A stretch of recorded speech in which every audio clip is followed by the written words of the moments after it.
Hi guys!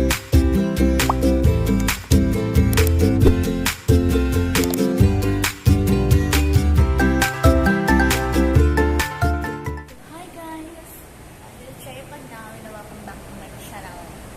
For today's video, i-content ko lang yung desk for ko since I'm gonna arrange and fix my desk for today. Nasa school lang. I did bring my tab para sa tab akong gagawa lahat. So, yung unahin ko is yung mga bot. Mag-a-add ako ng mga bot. Then, I'm gonna figure out ano yung mga magagandang bot na pwede ilagay. Na pwede siyang mag-blend sa color ng theme ko sa server ko. Yung theme ng server ko is purple or lavender. I think mas magaling yung lavender kasi yung lavender pala is mas lighter than purple. So, magla-lavender ako kasi ayaw kong medyo dark siya. So, I will go with the lavender theme sa server. And now, I did add Koya as my first boot sa akin. Ako yung nag-add. So, I have my co-head or head ko pala sila. Head ko sila. Then sila yung gumagawa ng sila yung nag-create ng server ko since I didn't know how to add or hindi may nag-add. Like, di ko alam paano i-handle pa. Ngayon, I already have some knowledge. Then, nag-search ako sa YouTube and TikTok and ayun, I figure out about the bot. Then, yun.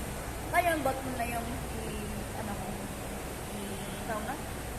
i-fix and i-manage. So, let's go! Magkano lang ako screen record sa tab ko. I don't have my ilalagay ko din. Wait. Ma-figure out paano ko. Ay, bag ko na lang.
Sila din ang pamanit kasi hindi ko na pangalan. Sila yung lagi nandun sa server na you had a year ago. So, helpful. So, ayan. This server is for my own server para sa dito ako mag-update for my life and everything. Then, ayun. You can see me live on TikTok. Yes, mostly TikTok na ako live. Dati last year, sa FB ako nag-live. But now, I can use the TikTok live sa TikTok. So, why not? Sa TikTok. So, you can access my link sa TikTok. Ngayon, i-add ko yung link ng server ko sa TikTok description or live. So, ayan. Yung bot na meron ako din. Hindi kita ulit. Yan, I joined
manage my server. Ito yung server ko.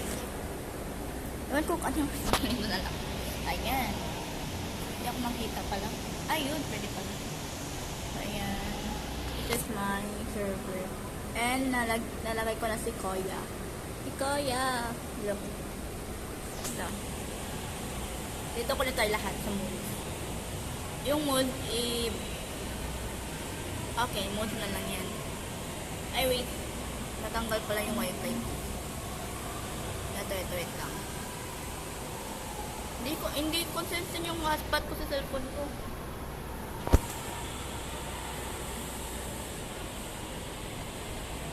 Wait, 5 yan muna. Ayan, connected na. Ayan. Tada! I already add Koya as my bot sa channel ko. Ay, server pala. This is my server. The next clip. That clip was happened during our CBA trade fair. I'm not able to do the intro that time because I was so busy preparing our booth. But I got a chance to take a video of the opening of our trade fair. Ready naman na? Alright!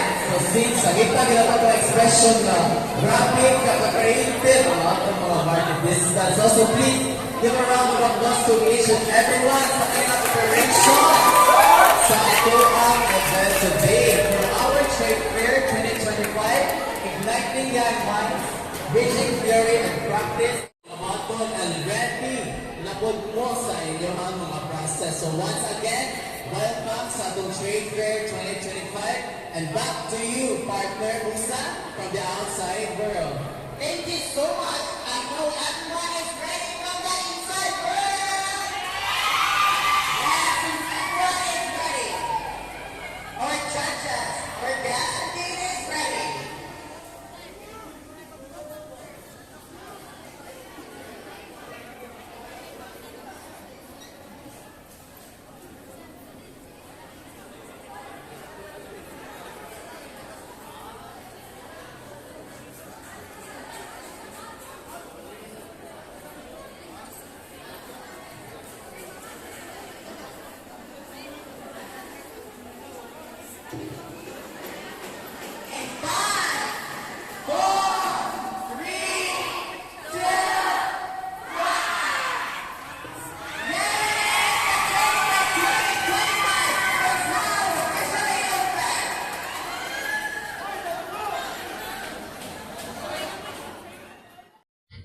This was happened April 22, 2025 and I'm doing my reporting dito.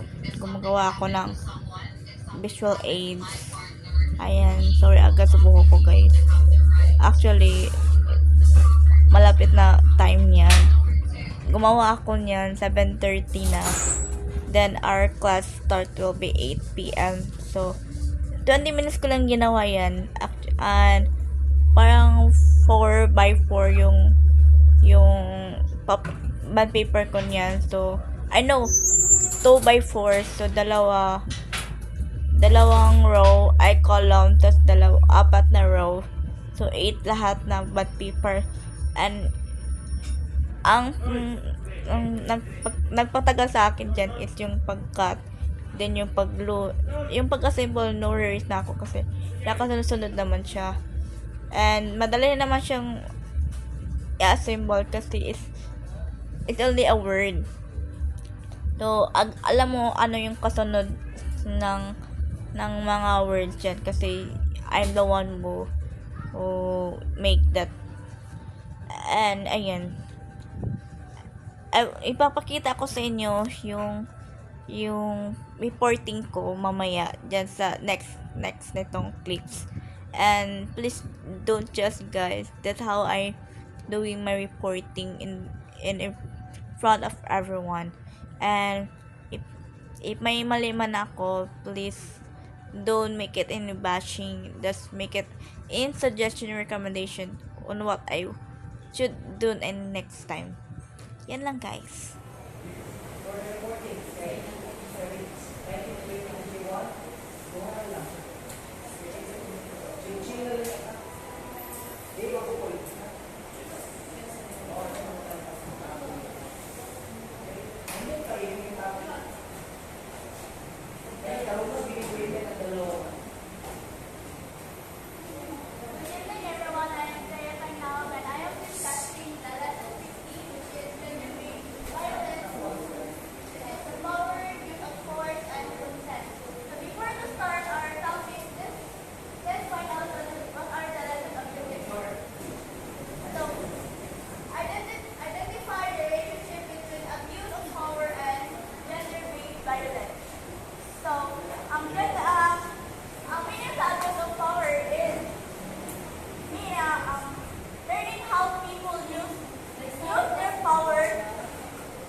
violence.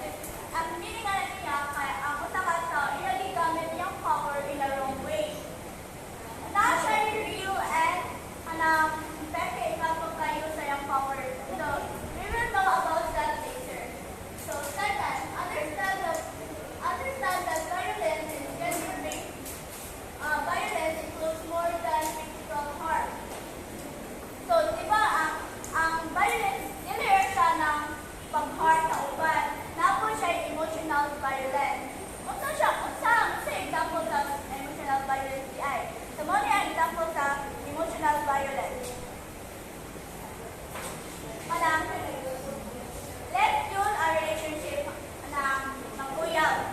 So, ang context niya kay iyang uyab, dili ganahan ang laki, dili ganahan iyang uyab na babae kay magtulog o dahil niya ng outfit na makita ay ng bibili na. Asa ang emotional violence na to? Can you guess asa ang emotional violence na to?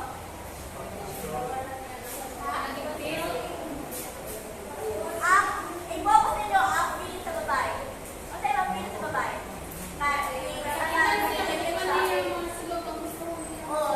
Takto. Wala ka emotional violence.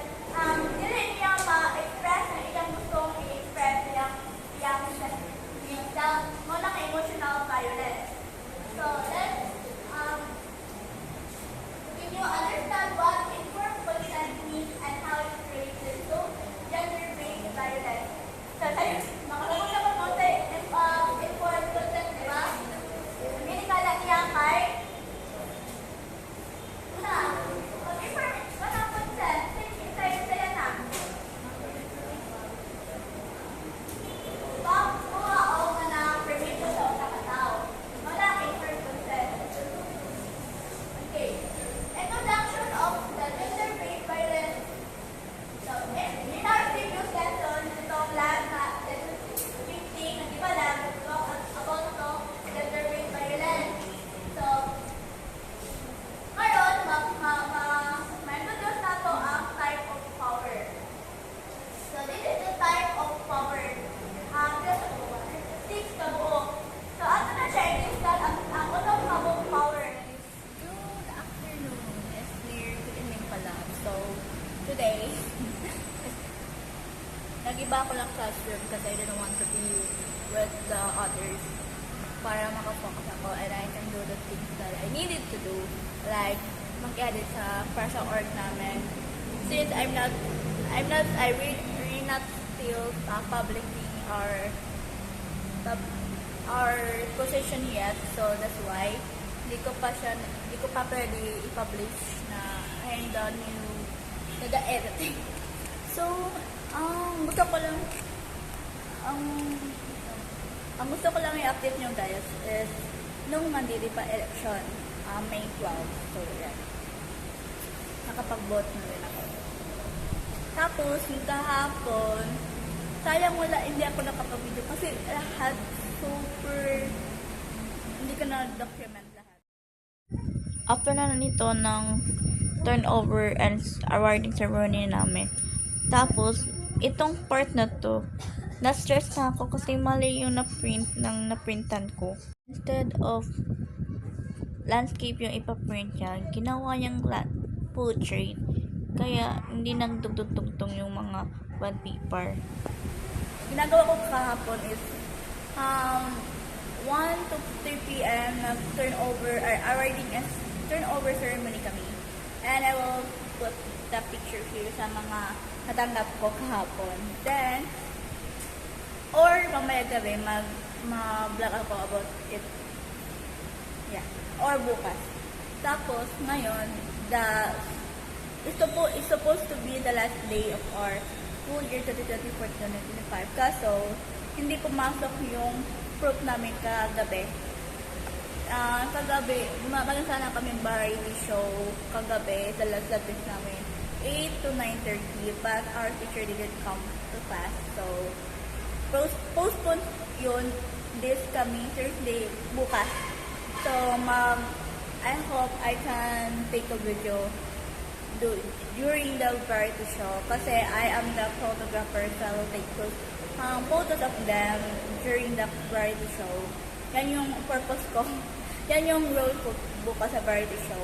Tapos, ano pa ba? I don't know kung may pasok kami Saturday, but I hope wala lang kaming pasok.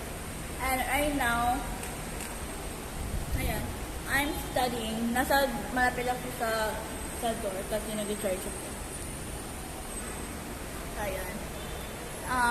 Today, mag-study muna ako saglit about sa exam namin later. Yan yun ang pumunta kami dito by 7:30 to 8:30 yung last subject namin, and yan, yun yung subject na may exam kami. And now, after mag-study ako, I will continue editing para sa PubMath namin sa JP Map. Then afterwards, I will take a nap.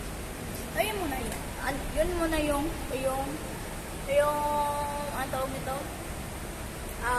Updates ko for this week. Then next week, gagawa ko ng content. So, ayaw pala, about sa Discord, I will update it later or ngayon. Basta marami na nagbago, and I am thankful sa mga followers ko sa TikTok because they help me rebuilding the dashboard. Without their help, hindi ko magagawa lahat yun. And I'm also happy and glad that yung followers ko is may Discord siya. So, sumali ako sa kanila since they're inviting me to join. So, after that, yung nasa server na yun is they willing to help to build my servers. My servers. So, ayun. And because of them, natuto din ako sa mga boots and commands. Yun. Ang pinaka-importante na natuto ko sa kanila is yung pag-command. Especially sa mga embed, wala akong alam dyan. Even though na 2022 ako napasok sa Discord. 2020, joke. 2020, napasok ko sa Discord dahil sa crush ko. Woo! Ito talaga yun. About, sa Minecraft. So, we're playing Minecraft that year. Through Discord. Ewan ko, ba't nigdid ng Discord sa paglalaro ng Minecraft. And, ngayon, nalaman ko dahil pala may, tawag doon mag-update yung Minecraft about sa, doon mag-update yung Minecraft about their game. Ayan. So, ayan. And now, lahat ng mga followers ko lang sa TikTok, you can click si TikTok lang. So, sa lahat ng platform ko na ka-follow sa akin, you can join my Discord server through my link. Nasa bio ko lang. Or if sa YouTube to, if na-post ko to sa YouTube, you can click the link in my description below. Yan. And I don't know if the verification is still active or still okay pa din gamitin. Please verify your account because I need it. Ayoko may makapasok na tagarin lang or nagiging tawag nito? Nagiging display lang sa Discord. I don't want that. I want, as much as I can, I want to make my server active and make a family and bond with the other people. Especially sa mga followers ko or viewers ko. It's okay to join if you're not follower but you wanted to have more friends, join. Hindi naman ibig ko sabihin para lang yun sa mga followers ko. It's all for everyone who want to have a friend, new friends, new family. Yes. If you are a gamer ito, pwede ka din sumali because we have Genshin, Roblox, ML, COD, and all. Especially ako, hindi lang ako nasistick sa mga ganong laro. I play a lot of games Not just sa mga larong na famous or known na. Yeah. And kahit ngayon naglalaro ako ng Delta Force, it's really really good. And yung gumawa ng Delta Force is si Garena, si Timmy. Sino ba yung isa? Tatlo yun eh. Basta connected siya ni COD. Sino pa ba yung sinaka si Timmy? Basta si Timmy, si Garena, I don't know, I forgot the one. Basta tatlo yun. More on, mga multiplayer ng game, connected siya. It's their own game. Ayan. So, ayun, ganyan na yata yung ma-update ko sa inyo and I hope I can put everything in one video. And I'm sorry if mahaba to kasi niisa ko lahat. So, next week, kasi next week may iba na ako content. And this week is my last week sa school, so that's why niisa ko yung video. So, I hope you guys understand. Bye-bye! Mamay ulit. Bye.